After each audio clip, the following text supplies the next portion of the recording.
June 1462. An Ottoman army is marching north.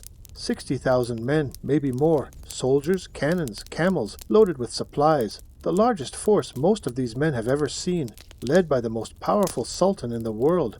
They have crossed a river most of them have never heard of, into a small, cold country most of them cannot find on a map, to remove a prince most of them have never met. They are not afraid. Why would they be? They have conquered empires.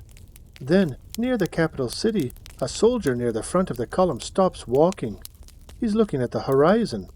There's a forest up ahead, thousands of tall, dark shapes stretching out farther than anyone can see, farther than 17 football fields long. Strange, for open farmland. Nobody remembers a forest here. The army keeps marching, getting closer, closer. And then the soldiers at the front of the line stop marching, all at once, like they've hit a wall that isn't there. Because it isn't trees. It never was. Whatever this forest is, someone built it on purpose. Someone planned every part of it, arranged it, spent days making sure it would be seen from exactly this road, at exactly this angle, by exactly this army. Some of the hardened soldiers of the greatest fighting force in the world, men who have taken cities, who have seen the worst things war can do, are backing away. A few are being sick at the roadside. The birds have already found it. That's the detail nobody in that army will ever forget. Whoever did this isn't just fighting a war. He's sending a message, and the message is, I am not afraid of you. You should be afraid of me. Who could have built something like this? And why would anyone think it would win them a war? To answer that, we have to go back past this army, past this forest, past the throne this man is defending, all the way back to a 5-year-old boy in a walled mountain town, standing beside his father, watching him kneel before an emperor and take on a name that would outlive them both. This is the story of Vlad III of Wallachia. History calls him Vlad the Impaler. He would have wanted you to call him Dracula. Picture a map of Europe in the year 1400, not the Europe you know today, a much messier one, with borders that shifted every few years, drawn and redrawn by armies instead of treaties. In the southeast corner of that map sits a region called the Balkans. Mountains, rivers, and old tired kingdoms squeezed between two much bigger powers who both wanted the same thing, control. To the northwest was the Kingdom of Hungary, a large, powerful Christian kingdom that saw itself as the shield protecting the rest of Europe. To the southeast, and growing bigger every single year, was the Ottoman Empire, a vast Islamic empire ruled by a sultan, that's the Ottoman word for their supreme ruler, kind of like emperor, whose armies had already swallowed up most of what used to be the ancient Byzantine Empire. And squeezed right between these two giants, like a doormat between two people both trying to walk through the same doorway, was a small principality called Wallachia, pronounced Wallachia. Today it's part of southern Romania. Here's the thing about being small and squeezed between two giants. You don't get to just mind your own business. Both giants want you on their side. Both giants are willing to invade you if you pick the other one. And the ruler of a place like Wallachia, called a voivode, pronounced voivode, which basically means prince or warlord ruler, had to walk an impossible tightrope his entire life, trying to keep both empires just barely happy enough not to destroy him. Have you ever had to make two people happy at once? Two friends who don't get along, or two parents who want different things, and felt like whatever you did, someone was going to be furious with you? Now imagine that, except instead of someone being annoyed, an army burns down your house. That was Wallachia. That was the world Vlad III would be born into. The voivode also wasn't just answering to two empires. Inside Wallachia, he had to deal with the boyars, the country's noble families, wealthy landowners who sat on a ruling council and could vote a prince onto the throne, or off it, whenever it suited them. Being voivode of Wallachia in the 1400s was historically one of the most dangerous jobs in Europe. Most who held it didn't keep it for long. Many didn't survive losing it. This is the stage, two empires, a council of nobles who trusted no one, least of all each other. Mountains, rivers, forests, and fortresses caught in between. Now let's meet the boy who would try to rule it all and terrify two empires while he was at it. Late in the year 1431, in a walled hilltop town called Sighișoara, A boy was born who the world would never forget, though almost everything about that night is a mystery. We don't know the exact date. We aren't even entirely certain about the year. Some historians think it might have been a little earlier, in the late 1420s. And we don't know for certain who his mother was, though many historians believe she may have been a Moldavian princess named Kniazna. Records from 500 years ago are rare and fragile, and time has swallowed most of what once existed. That's something worth sitting with for a second. Even the most famous figure to ever come out of this part of the world was at the very start of his life just unrecorded, a rumor, a name in a house. But we do know the house. It's still standing today.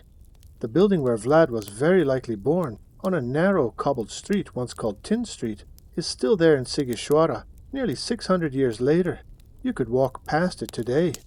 Close your eyes and picture Sighișoara in 1431. It's a fortress town, ringed by thick stone walls and 14 towers, each one built and guarded by a different craft guild. There's a tailor's tower, a furrier's tower, a tinsmith's tower. At the center, a clock tower rises above all the rooftops, its mechanical bells marking every hour for the merchants below. The streets are narrow and cobbled, lined with timber houses painted in fading yellows and reds. The air smells like wood smoke, leather, and the animal pens down in the lower town. You'd hear German in the market stalls, Latin in the churches, and Romanian in the homes. This was a border town, a place built specifically to watch the mountain passes for danger. And the man stationed there to do the watching was a Wallachian nobleman named Vlad II. Vlad II was the father of our story's hero, and to understand the son, we first need to understand exactly what happened to the father, because almost everything that shaped young Vlad's life had already happened once before, to his dad. Vlad II was an illegitimate son of a former Wallachian ruler, which meant he wasn't automatically guaranteed a throne. He'd have to fight, scheme, and earn his way onto it. As a young man, he had spent years as what was called a hostage, or pledge, at the court of the Holy Roman Emperor, Sigismund of Hungary. Now, hostage sounds terrifying, and in some ways it was, but this wasn't a dungeon. Sending your child to live at a more powerful ruler's court was actually a normal, expected part of political life in the 1400s. Part boarding school, part insurance policy. If Wallachia's leaders misbehaved, the emperor had one of their sons close at hand as a reminder to behave. It was a strange kind of hostage-taking, comfortable, even educational, but never, ever without teeth. In 1431, that relationship paid off for Vlad II in the biggest way of his life. Emperor Sigismund inducted him into an elite group of Christian knights and nobles called the Order of the Dragon, a chivalric brotherhood sworn to defend Christian Europe against its enemies, especially the rising Ottoman Empire to the southeast. Members wore a badge showing a dragon coiled around itself. It was a huge honor. It meant you were trusted at the very highest levels of European power, and it gave Vlad II a new name. In Old Romanian, the word for dragon was Drac, so Vlad II became known as Vlad Dracul, Vlad the Dragon. And his sons, all three of them, including the boy born that same year in Sighișoara, would carry the name that followed from it, Son of the Dragon. I want you to really sit with that for a second, because it's one of the strangest, most important facts in this entire story. The most famous monster name in the world didn't start out meaning monster at all. It meant honor. It meant knight. It meant chosen to defend Christendom by an emperor himself. Vlad wore that name like a badge for his entire life, a name passed down from his father's proudest moment. It's only later, centuries later, after everything you're about to hear happens, that Dracula gets twisted into something else entirely. But in 1431, in a stone house on Tin Street, it was simply a boy's inheritance, a dragon's son. In modern Romanian, the word drac actually means devil, not dragon. The meaning shifted over the centuries. That accident of language is part of why Vlad's name sounds so sinister to us today. To Vlad and his father, it never meant anything of the sort.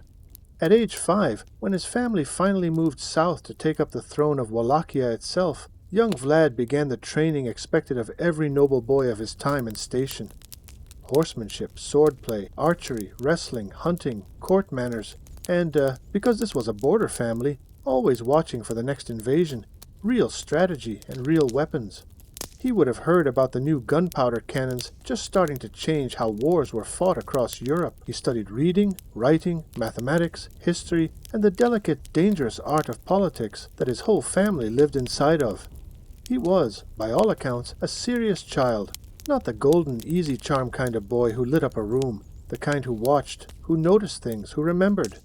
That would matter more than anyone around him could possibly have guessed, because the peaceful childhood he was building toward, the one where he'd simply grow up, inherit his father's throne, and rule the land he was born into, was about to be interrupted by the same trap that had shaped his father's whole life before him. The dragon's son was about to become a hostage too. Here's something that's easy to miss about Vlad the Impaler's story if you only ever hear the ending. Almost none of what happened to him was new. It had all happened before, to his father, and to his father's father, and to the fathers before that. Wallachia didn't just have bad luck, it had a pattern. The pattern went like this. A small country, squeezed between two much bigger powers, has to constantly prove its loyalty to whichever giant seems stronger that year, and the currency both empires demanded, over and over, for that proof of loyalty was the same: your children. Vlad II, Vlad Dracula, the dragon, had spent his own boyhood as a hostage at Sigismund's Hungarian court. Now, as ruler of Wallachia in the 1440s, he found himself walking the same tightrope his own father had walked. Hungary on one side, wanting loyalty and soldiers, the Ottoman Empire on the other, wanting tribute. That's a regular payment of money or goods, kind of like protection money, paid by a weaker state to a stronger one to avoid being attacked, and wanting loyalty of its own. For years, Vlad Dracula tried to have it both ways. He fought alongside the Hungarians when it suited him. He made peace with the Ottomans when it suited him. He was, in the language of the time, trying to be a vassal, a ruler who swears loyalty and service to someone more powerful, in return for being left alone to two masters who both hated the idea of sharing. It worked for a while. It could not work forever. In 1442, everything cracked. The Ottoman Sultan Murad II grew suspicious that Vlad Dracula had been secretly helping the Hungarians. He summoned Vlad Dracula to his court to explain himself, and when Vlad Dracula arrived, the Sultan had him arrested on the spot. Think about that moment. A father, a ruling prince, walking into what he thought was a diplomatic meeting and finding the doors closed behind him. The terms for his release were steep. He would pay an enormous yearly tribute in gold. He would send Wallachian boys each year into the Ottoman military. And this is the part that changes everything for our story. He would leave two of his own sons behind, as living guarantees of his good behavior. Vlad Dracula agreed. What else could he do? Refusing meant execution, and a stranger placed on Wallachia's throne in his place. At least this way he could go home. At least this way, he told himself, his boys might someday come home too. So before the end of 1442, Vlad II rode back to Wallachia, alone. Left behind in Ottoman hands were his two younger sons, Vlad III, age 11, and his little brother Radu, age 7. I want you to imagine, just for a moment, what that day might have felt like from an 11-year-old side of it. Not your father telling you he loves you and will see you soon. Not really understanding, at 11, that soon in politics can mean years.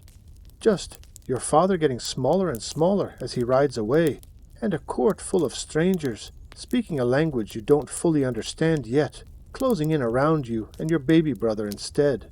Vlad and Radu were escorted hundreds of miles from home to a remote Ottoman fortress in the mountains of Anatolia, modern-day Turkey, called Erigaz. They would not see Wallachia again for 6 years. Being a royal hostage in the 1400s wasn't automatically a life of chains and dungeons. Hostage princes were often educated at court alongside the ruling family's own children, sometimes treated almost as honored guests. But make no mistake, however comfortable the surroundings, everyone involved understood exactly what these boys really were. Leverage, insurance, a silent threat hanging over their father's every decision for as long as they remained in Ottoman hands. The gate closed behind two brothers who had, until that day, only ever known each other as playmates and family. They were about to become two very different people. Two brothers, one fortress, 6 years. That's the shape of the next chapter of Vlad's life, and it's the chapter that, more than any other, built the man the world would come to fear. The Ottomans didn't just lock their hostage princes away and forget about them. They had learned, over generations of doing this, that the smartest strategy wasn't punishment. It was patience. Raise a foreign prince inside your own court. Teach him your language, your customs, your religion. Make him comfortable. Make him, maybe even without him realizing it, yours. Then, one day, when his father's throne needs a new occupant, you already have the perfect candidate ready, someone who owes you everything, and who feels at home in your world. It had worked before. There was another famous hostage prince, an Albanian named Gjergj Kastrioti, raised in that very same system a generation earlier, who the Ottomans trusted so completely they eventually gave him an army of his own to command. He defected the very first chance he got, returned home, and spent the rest of his life fighting his former captors. The Ottomans remembered that failure. It made them watch their hostages more closely than ever. Vlad and Radu were enrolled in the same demanding schools that trained the sons of Ottoman nobility. They studied Turkish and Arabic, mathematics, logic, and the Quran, alongside horsemanship, archery, and swordsmanship taught by soldiers who had fought European knights and won. It was, by every account, an excellent education. It was also constant, quiet surveillance. Every servant might report back on them. Every friendship might be a test. Letters from home, when they came at all, had almost certainly been read by someone else first. Imagine you are there. You are 11 years old, standing at the edge of a grand hall in a foreign court, thousands of miles from every person you've ever loved, in clothes that aren't quite yours, listening to a language you're only just learning to understand. Across the room, your little brother, 7 years old, small and sweet-faced, is laughing at something a prince his own age just said. The prince claps him on the shoulder like they've been friends for years. Everyone around them is smiling. Someone ruffles your brother's hair fondly. Nobody is smiling at you like that. You bow, and somehow it's still not quite right. You answer a question, and somehow your accent draws a smirk. You are trying, but every single day here reminds you of exactly one thing. Your father handed you over. Your home let you go, and your little brother seems to be doing just fine without it. How would that feel, sitting in your chest, day after day, year after year? That's not a guess dressed up as drama. It's close to what the historical record actually shows us. The two brothers responded to captivity in almost exactly opposite ways. Radu adapted. He was young enough, when they arrived, to genuinely forget much of home. He was, by every description, charming and strikingly good-looking, so much so that history would later remember him as Radu the Handsome. He learned Turkish easily, made friends easily, and by around age 10 had caught the attention of the Sultan's own son and heir, a boy his age named Mehmed. The two grew close. Radu eventually converted to Islam and found himself genuinely, comfortably at home in the Ottoman world. Vlad did not adapt, not for lack of intelligence. He was, if anything, the sharper and more serious of the two, but because something in him simply refused to bend. He learned Turkish because he had to, learned the customs because refusing meant punishment, but he never once let himself belong there. Historical records describe him as sullen, defiant, repeatedly disciplined for his attitude. When other hostage princes learned to bow just right, Vlad, on purpose, bowed wrong. Every punishment they gave him only seemed to harden something inside him further. The Ottomans, without meaning to, were forging exactly the weapon they should have feared most. And there was one more thing Vlad witnessed during those 6 years that would shape everything that came after. Something the Ottoman court used, quite deliberately, as a teaching tool for every hostage prince in their care. Public execution by impalement, a brutal method of killing in which the condemned was placed on a long sharpened stake, then displayed publicly for days as a warning. The Ottomans hadn't invented this. Ancient empires before them had used it too, but they had turned it into a tool of pure psychological warfare, a punishment for traitors and rebels, displayed where everyone, including watching hostage princes, could see exactly what defiance cost. Most boys who watched that came away frightened into obedience, grateful just to survive it. Vlad came away with something else. He didn't just learn to fear the method. He learned how it worked. In 1444, word reached the two brothers of a new crusade forming back home, Christian armies. including troops sent by their own father, marching against the Ottoman Empire itself. The crusade failed catastrophically. The Christian army was destroyed on the battlefield at a place called Varna, and in Constantinople, Sultan Murad II now had every reason to believe Vlad Dracul had shown his true loyalties, and every reason to see his 2 hostage sons as expendable. For a while, their lives hung by the thinnest thread anyone could imagine. They survived, barely, only because the Sultan still needed leverage over their father. But leverage over a father only works as long as that father is still alive to be leveraged. And Vlad Dracul's time was running out faster than either of his sons, locked away in a foreign fortress, could possibly have known. Back home in Wallachia, Vlad Dracul's careful balancing act between 2 empires had finally completely collapsed. The boyars, remember Wallachia's council of powerful nobles, had never fully trusted him. Many had quietly backed a rival claimant to the throne, a cousin named Vladislav, and the man who would eventually help bring that rivalry to a head was one of the most powerful nobles in the entire region, a Hungarian lord and general named John Hunyadi, pronounced roughly Hunyadi, famous across Christian Europe as a relentless enemy of the Ottomans. In late 1447, Hunyadi's forces, allied with the rebel boyars, moved against Vlad Dracul and his eldest son and heir, Mircea II. Here is where we have to be honest with you about something historians themselves are honest about. Not every detail of what happened next is perfectly certain, 5.5 centuries later, but the broad outline is agreed on, and it is genuinely one of the darkest turns in this entire story. Mircea was captured by the rebelling boyars and killed. Vlad Dracul himself was hunted down soon after, and killed as well, most accounts say near a marsh, as he tried to flee. Word traveled, slowly, the way news traveled in a world without phones or fast roads, all the way to that Ottoman fortress, where 2 brothers were still being held. It was Sultan Murad himself, according to tradition, who told young Vlad that his father and older brother were dead. There is a story, and we should say clearly, up front, that this is Romanian folklore rather than a documented fact, that a loyal boyar rode for 5 days, evading enemies and crossing rivers, just to bring Vlad his father's sword and pendant, the very symbols of the Order of the Dragon that had once been given to Vlad Dracul by an emperor, and that when the 15 or 16-year-old boy took them in his hands and heard the full story of how his family had died, he made a vow that he would not rest until he had avenged them, and that he would deal with the man who had taken the throne with his own hand. Whether that exact scene ever happened the way legend tells it, we can't say for certain, but here is what we know for certain. It captures something true. Because from this point forward, everything Vlad does, every alliance, every act of terrifying cruelty, every refusal to bend to anyone, ever again, makes a different kind of sense once you understand what came before it.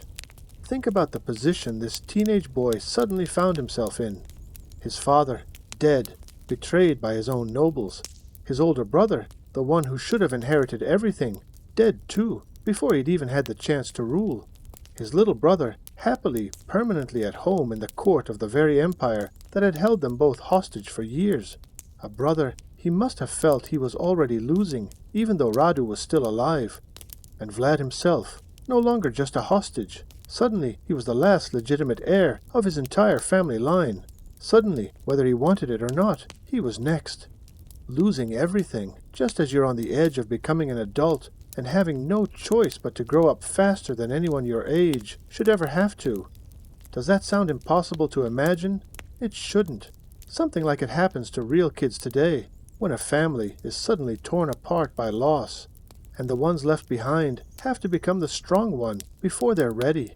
Vlad's version of that story just happened on the biggest, bloodiest stage in Europe. There's one more twist worth sitting with here. The empire that had taken Vlad's father hostage humiliated his family for years and effectively caused the chain of events that killed his father and brother. That same empire was now the only power willing to help Vlad take his revenge. Sultan Murad, for his own political reasons, decided it suited him far better to have a hardened, furious Vlad Dracula on Wallachia's throne than to let Hungary's allies control it uncontested. So in 1448, the empire that broke his family handed the surviving son an army, and Vlad Dracula, perhaps no older than 17, marched toward the throne that had once been his father's. He didn't know it yet, but this would only be the first of 3 times he sat on that throne, and he was about to learn that having a throne and keeping one were 2 entirely different battles. With Ottoman soldiers at his back, Vlad marched into Wallachia in 1448 and seized the throne from his rival Vladislav, who happened to be away fighting the Ottomans elsewhere at the time. It was, by any measure, a stunning first move for a teenager who until very recently had been a prisoner in a foreign fortress. It didn't last. Within months, Hungarian-backed forces pushed him right back out again, and Vladislav returned to power. Vlad, barely a prince at all yet, really, fled into exile in neighboring Moldavia, where he found shelter with relatives, including a cousin close to his own age named Stephen, who would go on to become one of the most celebrated rulers in Romanian and Moldavian history. Here's a question worth asking yourself. What do you do when the only people willing to help you are complicated? Vlad's exile eventually brought him, almost unbelievably, into the household of John Hunyadi, the very Hungarian lord whose campaign against Vlad Dracula had led directly to his father's and brother's deaths. Think about that for a second. The man complicit in destroying your family is now the most powerful potential ally standing in front of you. Hunyadi, for his part, had his own reasons for offering Vlad a truce instead of an enemy's welcome. His relationship with Vlad's rival Vladislav had soured badly.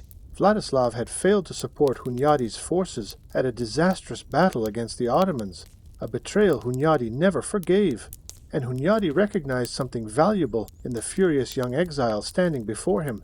Vlad knew the Ottoman Empire from the inside, spoke its language fluently, understood its tactics, and hated it with a passion Hunyadi could put to very good use.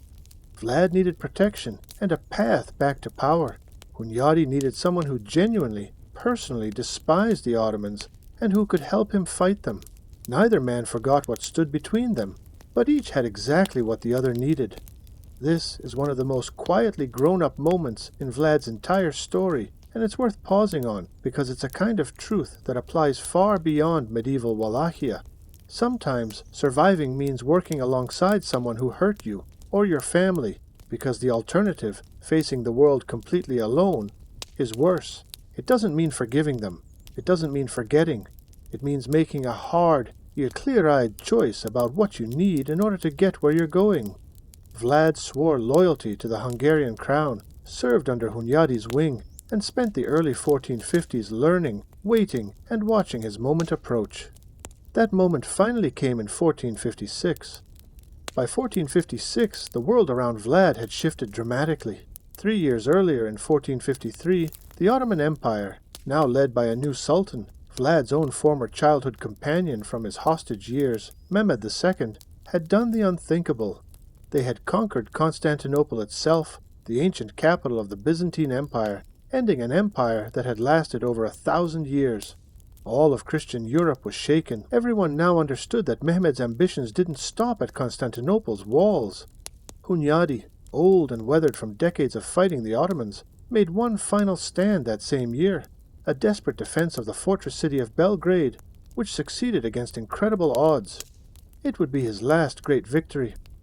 Plague swept through his camp shortly afterward, and Hunyadi died.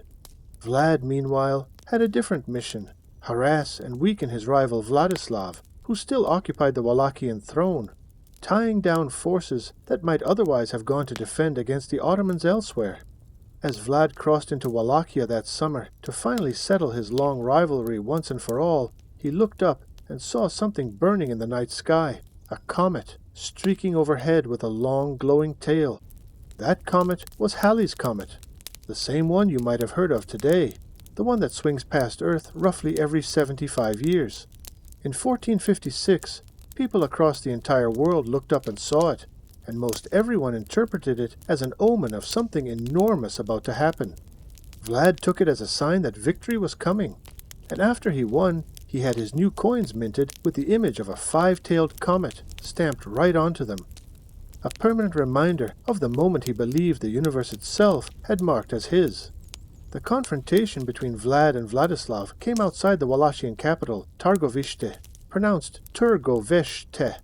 Historical accounts differ on exactly how it unfolded. Some describe a clash between two armies. Others describe single combat between the two rival cousins themselves. But every version agrees on the outcome. Vladislav was killed, and Vlad Dracula, for the second time, took the Wallachian throne. This time he intended to keep it. Almost 9 years after that vow, real or legendary, that a grieving teenage boy had made over his father's sword, Vlad Dracula had finally avenged him. But taking revenge on one man was the easy part. What came next would define his entire reign, and his entire reputation for the next 500 years. Here's something Vlad understood the moment he sat back down on that throne. Winning it was worthless if he couldn't hold it. And the people most likely to take it from him weren't foreign armies. They were the very same boyars whose factions and betrayals had cost his father and brother their lives in the first place. Vlad wrote in a letter to a Transylvanian town something that reads almost like a personal philosophy, that when a prince is weak, a stronger man will come and do to him whatever he pleases. But when a prince is strong, he can make his own peace, on his own terms. Every decision Vlad made from this point forward flows directly out of that single belief. So he set out, methodically and ruthlessly, to break the power of the boyars, the same nobles who had spent generations installing weak, easily controlled princes on Wallachia's throne, and removing the ones who dared to be strong. We need to pause here and be honest about something. What follows is the part of Vlad's story that earned him the nickname history remembers him by. And for a grade 4 or 5 audience, it's important that you understand what happened and why it mattered, without us dwelling on the gruesome physical details. His justice, historians agree from every angle, was swift, it was merciless. And by the time he was finished, it had reshaped Wallachia completely. According to tradition, one of Vlad's first acts as prince was inviting boyars connected to his father's and brother's deaths to a great feast, and then having them arrested on the spot. The older nobles were executed. The younger, healthier ones were marched in the cold to help rebuild Vlad's crumbling mountain fortress at Poenari, pronounced Poe-nar-i, carrying stones up a steep mountainside until, according to the old stories, many simply didn't survive the labor. Within just a few years, historical records suggest Vlad had replaced nearly the entire boyar council with new nobles loyal directly to him, men with no old family ties to Wallachia's tangled, backstabbing politics, who owed their entire position to Vlad alone. His method of execution, impalement, the same brutal technique he had studied so closely as a hostage in Ottoman lands, became so associated with him that it eventually gave him his most famous name. Though here's something worth knowing. Vlad's own contemporaries almost never called him the Impaler. During his lifetime, he was known by the name his family had carried for a generation, Dracula, son of the dragon. The nickname the Impaler, Vlad Țepeș in Romanian, only became the common way to refer to him generations after his death. Legends about Vlad's reign spread quickly, and it's genuinely difficult, 500 years later, to sort out exactly which stories are documented fact and which are exaggeration or invention, something we'll come back to properly in this video's final chapter. One famous story claims Vlad placed a magnificent golden cup in the public square of Targovište and declared that anyone was free to drink from it, but that it could never leave the square. According to legend, in a city of tens of thousands of people, that cup was never once stolen during his entire reign. True or exaggerated, the story survived for a reason. It captures, better than almost anything else, the reputation Vlad built. Absolute order, absolute fear, and, if you were honest and law-abiding, according to the legend, absolute safety too. Here's the uncomfortable truth. This video promised to tell you honestly. The 15th century, across all of Europe, was an era where public executions were a completely normal tool that rulers used to enforce order. English kings, French kings, and the Ottoman sultans all did it too. Vlad didn't invent brutal justice. But even by the standards of his own violent age, historians agree that Vlad's methods were considered extreme. His enemies had every reason to exaggerate his crimes into monstrous legend, and plenty of writers over the following centuries did exactly that. But strip away every exaggeration you can find, and what's left is still genuinely, deliberately terrifying. Vlad built his power on fear, on purpose, and he never once apologized for it. He had made himself the single most powerful man in Wallachia. Now it was time to see if he could stand up to an empire. For the first few years of his second reign, Vlad played the same careful game his father once had, agreeing to pay tribute to Sultan Mehmed II, allowing Ottoman soldiers safe passage through his lands, buying himself time to rebuild his fortresses and strengthen his grip on power at home. But time was all it ever was, buying time. By 1461, Vlad was years behind on his tribute payments, and Sultan Mehmed sent envoys to Vlad's court to settle the matter. A Greek diplomat and a Turkish commander, according to the accounts, arriving with a secret plan to capture Vlad, the same way Vlad's own father had once been captured and forced to surrender. Vlad, who had spent 6 childhood years learning exactly how Ottoman court politics worked, saw through it instantly. According to one especially famous story, when the Sultan's envoys refused, out of custom, to remove their turbans in his presence, Vlad had their turbans nailed to their heads, a blunt, unmistakable message that he would bow to no one. We should say clearly, a very similar story exists in more than one version, sometimes describing Ottoman diplomats, sometimes describing others entirely, which is exactly the kind of detail historians flag as more legend than confirmed fact. But whichever version actually happened, or if some combination of both did, the message underneath it is the same. Vlad was done pretending to be anyone's vassal. His army then turned the tables on the Sultan's would-be trap entirely, and within weeks Vlad had crossed the Danube River himself, deep into Ottoman-held territory, moving through unfamiliar land with a fluency in the Turkish language and Ottoman customs that let him talk his way through gates that should have stayed shut against him. One of Vlad's own letters actually survives to this day, an incredibly rare thing, giving us his exact words in his own voice instead of only stories told by his enemies. In it, he reports to his ally, the King of Hungary, that his forces had killed 23,884 people during that campaign across the Danube. Not counting, he wrote, those burned in their homes, or whose heads weren't brought to his officials for counting.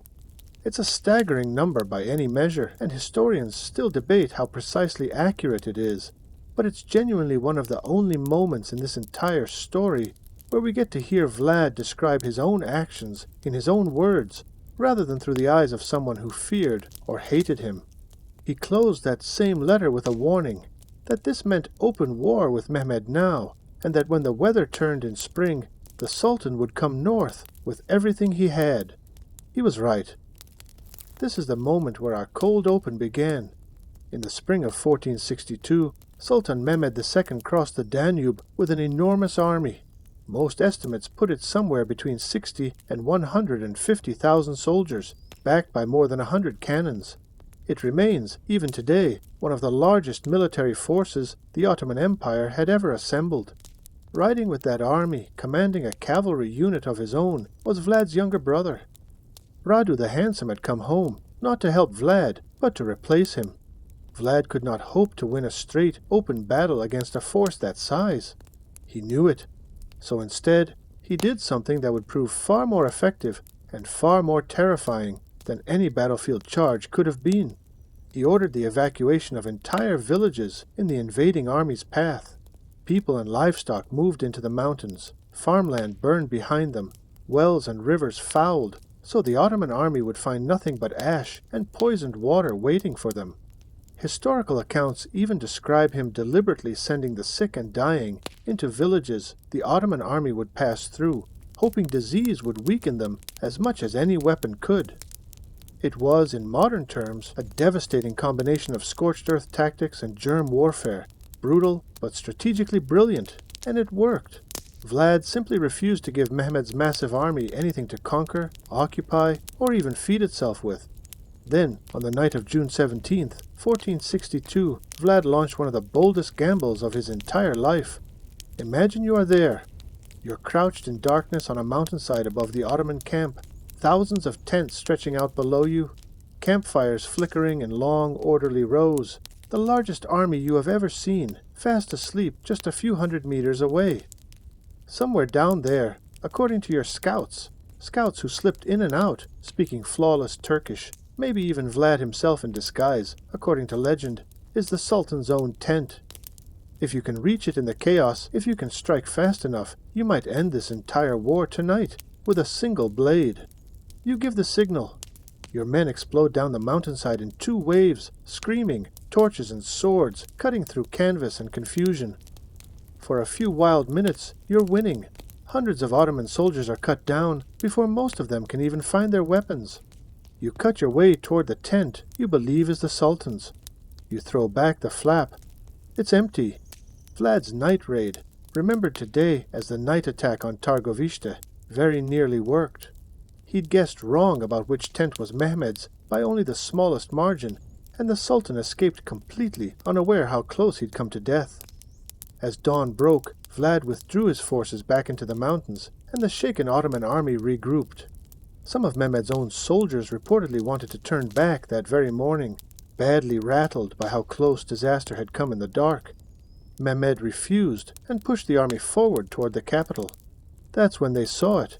The scene our cold open described, that impossible, horrifying forest, stretching out for what one ancient account describes as roughly 17 ancient measures of distance long and 7 wide, was Vlad's final message to the army marching toward his capital.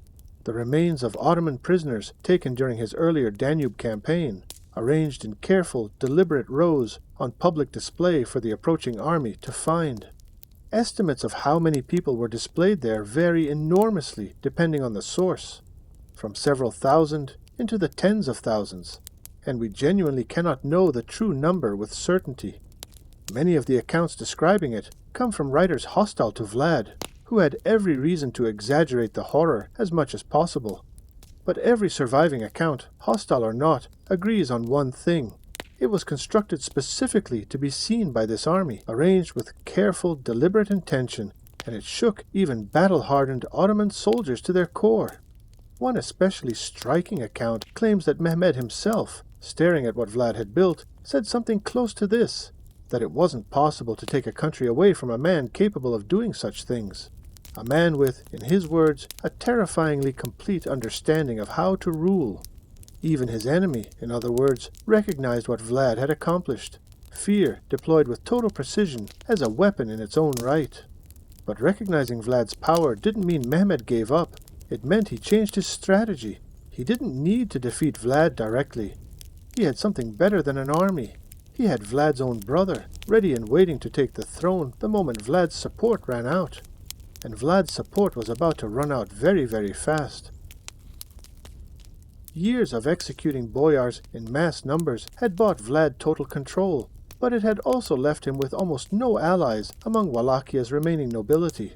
Once his army was clearly weakened and in retreat, boyar after boyar quietly began switching their loyalty to the one obvious, far gentler-seeming alternative standing right there in front of them, Radu the Handsome.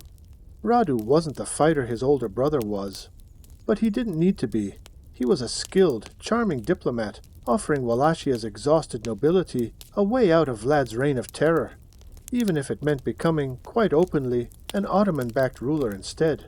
Within weeks, Vlad's support had crumbled to almost nothing, and Mehmed, satisfied, withdrew most of his army, leaving Radu behind to rule the capital in his place. There's a legend connected to this exact moment, and it's important that we tell you clearly up front that it's a legend, not a confirmed historical event, concerning Vlad's first wife, a woman whose real name and identity have been lost entirely to history. According to the story, as Radu's forces approached Vlad's mountain fortress at Poenari, Vlad's wife, watching from high on the cliffs above the Argesh River, declared that she would rather feed the fish in the river below than be taken by their enemies, and threw herself from the fortress walls rather than be captured. We cannot confirm this happened. It may be exactly the kind of dramatic invention that gathers around famous, tragic falls from power. But it survives in Romanian tradition as part of the story people have told about this moment for centuries. A story about what desperation, at the absolute lowest point of Vlad's fortunes, might have looked like for the people closest to him. Vlad himself escaped, fleeing north with the shattered remains of his forces, fighting off an opportunistic attack from his own cousin Stephen of Moldavia along the way, before finally reaching Hungary to beg his old ally, King Matthias Corvinus, Hunyadi's son, for help rebuilding an army. Instead, Corvinus had him arrested. The official reason given was almost certainly false. Forged letters, supposedly written by Vlad, offering to help the Ottomans invade Hungary in exchange for his throne back. It made very little sense even at the time. Even Corvinus's own court historian seems to have found the accusation thin. The real reason was far more political. Corvinus had taken money from the Pope specifically to fight the Ottomans, and arresting a supposedly treacherous Vlad let him claim a victory of sorts, without ever having to risk his own army in an actual war. So the prince who had once nearly assassinated a sultan in his own camp, who had built a wall of impaled bodies to turn back an empire, found himself a prisoner once again, betrayed this time not by an enemy, but by an ally he had trusted. He would remain a prisoner for the next 14 years. 14 years is a long time at any age. For a man in his 30s and 40s, the years many rulers spend at the very height of their power. It must have felt like watching your entire life happen somewhere else, without you. We know relatively little about Vlad's years of captivity in Hungary, compared to how much we know about the dramatic events on either side of them. He was held for a period under guard, then gradually allowed more freedom, moved from strict imprisonment into something closer to permanent exile, forbidden from leaving the country, but no longer locked in a cell. During these years, Vlad converted from the Eastern Orthodox Christianity of his upbringing to Roman Catholicism, and married a Hungarian noblewoman named Ilona Szilágyi, a cousin of King Matthias himself. They settled in a home near Buda and Pest, the twin towns that would one day merge into modern Budapest, and had at least 2 sons together. From the outside, it might have looked like Vlad had finally settled into a quiet retirement. He hadn't. Imagine spending 14 years of your life waiting, watching news arrive from a homeland you can't return to, hearing that your own brother, the one who took your throne, has himself now lost it to someone else, hearing that armies you have no control over are deciding who rules the country you once ruled, year after year after year, while you sit in a comfortable house that is absolutely, unmistakably not home. Vlad never stopped wanting Wallachia back.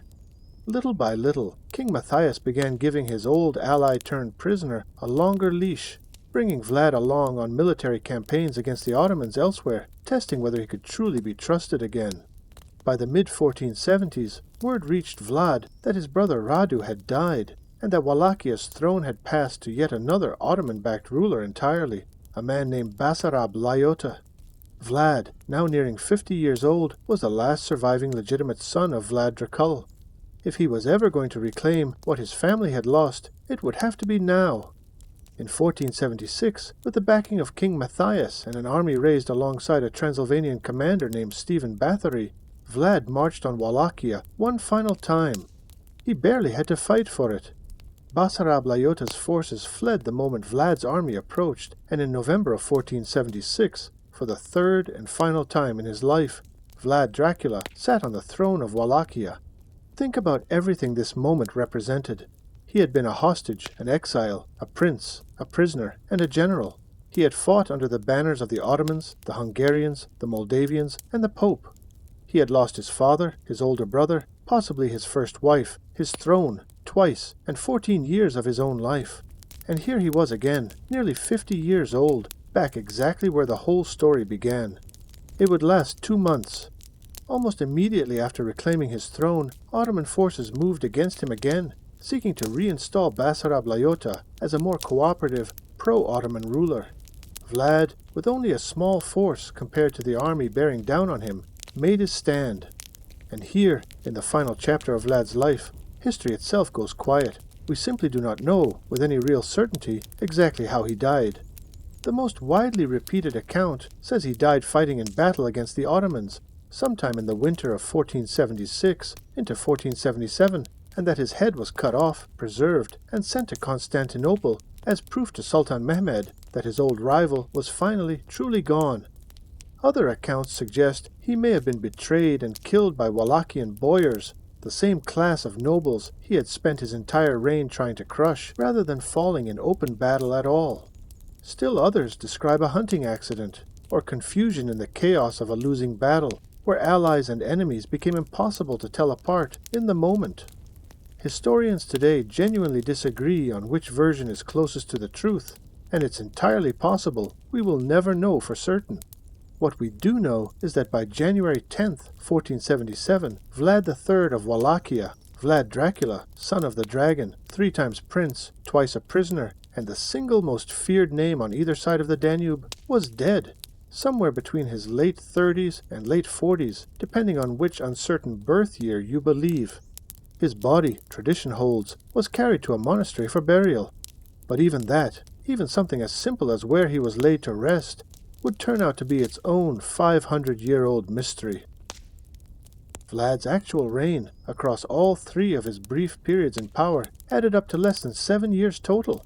And yet, somehow, he is one of the most famous rulers who ever lived anywhere in the world. How does that happen to someone who barely held power at all? The answer starts, ironically, while Vlad was still alive.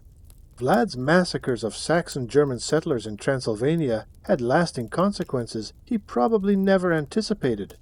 Those Saxon communities had close trading and family ties back to German-speaking cities in Central Europe, cities that, in the mid-1400s, happened to be home to one of the newest, most explosive technologies in human history, the printing press. German printers turned Vlad into a favorite villain of some of the very first mass-produced sensational literature in European history. Pamphlets full of shocking, often wildly exaggerated stories about his cruelty, printed and sold across Europe while Vlad himself was still locked away in Hungarian captivity. He became internationally infamous before he had even died. We have to be honest with you about something important here, something historians spend a great deal of time thinking carefully about. Much of what people today believe they know about Vlad the Impaler comes from exactly these hostile German pamphlets, material written by his political enemies, with every reason in the world to make him sound as monstrous as possible, combined with oral stories passed down for generations before anyone wrote them down at all. Very little comes from Vlad himself, or from any neutral witness, with no reason to exaggerate in either direction. That doesn't mean Vlad was secretly gentle, or that the terror he built his reign on was invented from nothing. We've walked through plenty of evidence, including his own letters, that it wasn't. But it does mean that every single story about him deserves a careful question attached to it. Is this documented history? Is this a plausible old tradition? Or is this enemy propaganda, 500 years old, still doing exactly the job it was designed to do?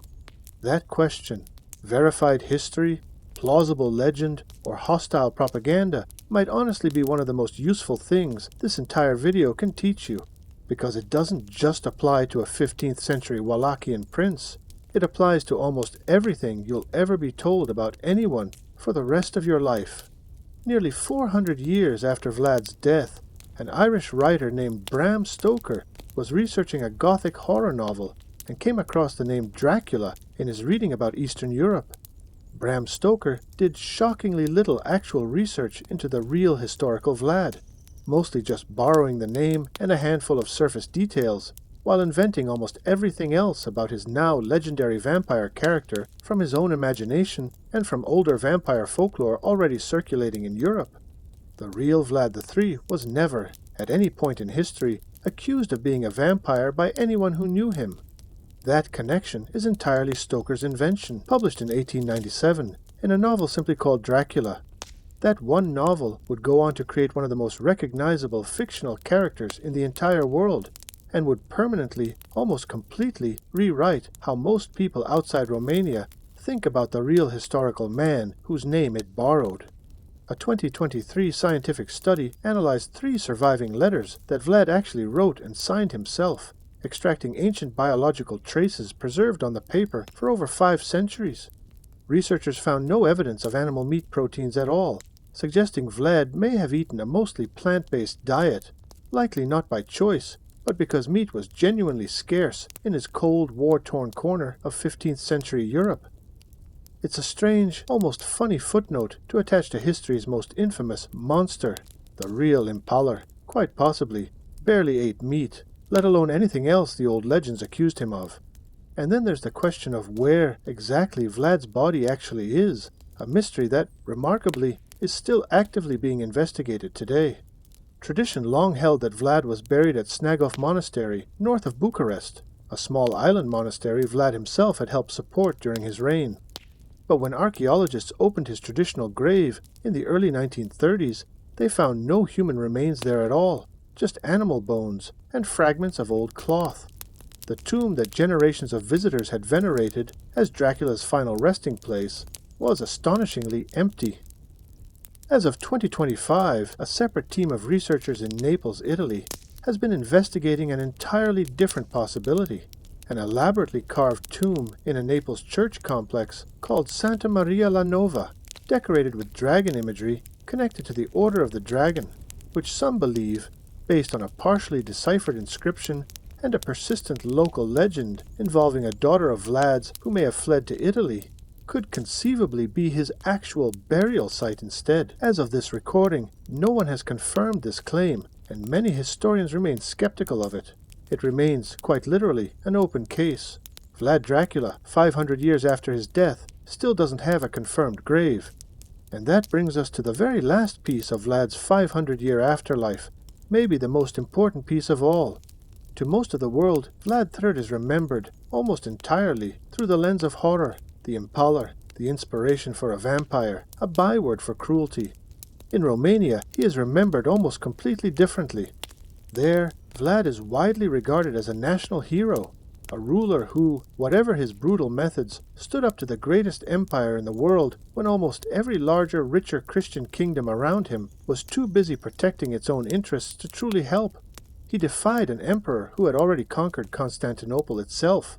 He built something out of nothing, twice, after losing absolutely everything. To many Romanians, he is not the monster of the story.